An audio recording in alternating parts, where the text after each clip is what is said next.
Hello বন্ধুরা, নানান ব্যঞ্জনে তোমাদের সকলকে স্বাগত জানাচ্ছি। তো এখানে দেখো টমেটো আর কাজু বাদামটাকে আমি পেস্ট করে নেব। তো এটা পেস্ট করে নিয়ে আমি পেস্ট করে নিয়েছি। আর এখন কড়াইতে তেল গরম হয়ে গেছে। এখানে শুকনো লঙ্কা ফোড়ন দিলাম, আর এদিকেও একটা শুকনো লঙ্কা ফোড়ন দিয়েছি, ওটা একটা অন্য রান্না করব। তো শুকনো লঙ্কা ফোড়ন দিয়ে নিয়ে এখন এর মধ্যে শুধু দারচিনি দিয়ে দিলাম, এলাচ দিলাম না। আর এখন এখানে টমেটো আর কাজু বাদাম পেস্টটা দিয়ে দিলাম, দিয়ে ভালো করে মিশিয়ে নিচ্ছি। আর এখন এখানে লবণ আর হলুদটা দিয়ে দিলাম।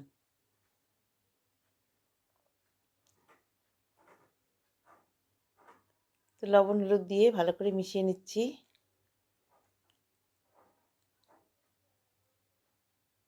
আর এখন এখানে জিরে গুঁড়ো, ধনে গুঁড়ো আর লঙ্কার গুঁড়ো দিয়ে দিলাম, দিয়ে ভালো করে মশলার সাথে মিশিয়ে নিচ্ছি।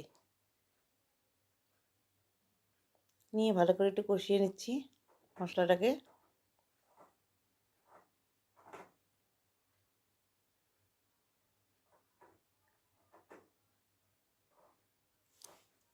তো এইভাবে ভালো করে কষিয়ে নিয়েছি। তো মশলাটা কষে গেছে। এখন এর মধ্যে আমি দুধ দিয়ে দিচ্ছি। আমি এখানে আমুল তাজা দুধ দিচ্ছি, তার একটু দুধ দিয়ে দিচ্ছি, দিয়ে এখন এখানে আমি মিশিয়ে নেব। তো দুধটার সাথে মশলাটাকে মিশিয়ে নিচ্ছি। এখন মশলাটাকে একটু কষিয়ে নিব। দেখো অনেকটা কষে গেছে। এখন এর মধ্যে আমি একটু পনিরগুলোকে দিয়ে দিচ্ছি।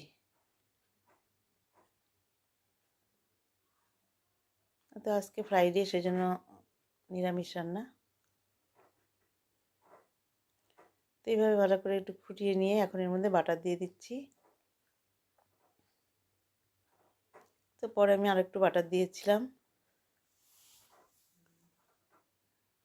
এইভাবে ফুটিয়ে নিয়ে এখন এর মধ্যে কসুরি মেথি দিয়ে দিচ্ছি। তো কসুরি মেথিটা দিয়ে একটু মিশিয়ে নেব, পরে আরেকটু কসুরি মেথি দিয়ে দেবো। আগে এখন এটাকে মিশিয়ে নিলাম, নিয়ে একটু চিনি দিয়ে দিলাম।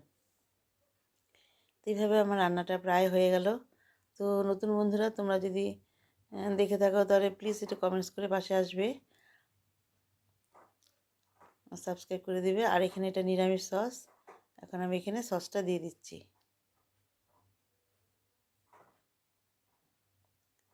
তো সসটা দিয়ে এখন আমি এটাকে নামিয়ে নিব। আর একটু কসুরি মেথি দিয়ে আমি এখন নামিয়ে নিব। এইভাবে আমার রান্নাটা হয়ে গেল।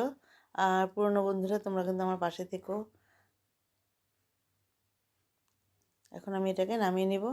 আর বন্ধুরা, তোমরা যেন সবাই ভালো থাকো, সবাই যেন সুস্থ থাকো, এই কামনা করছি। নমস্কার।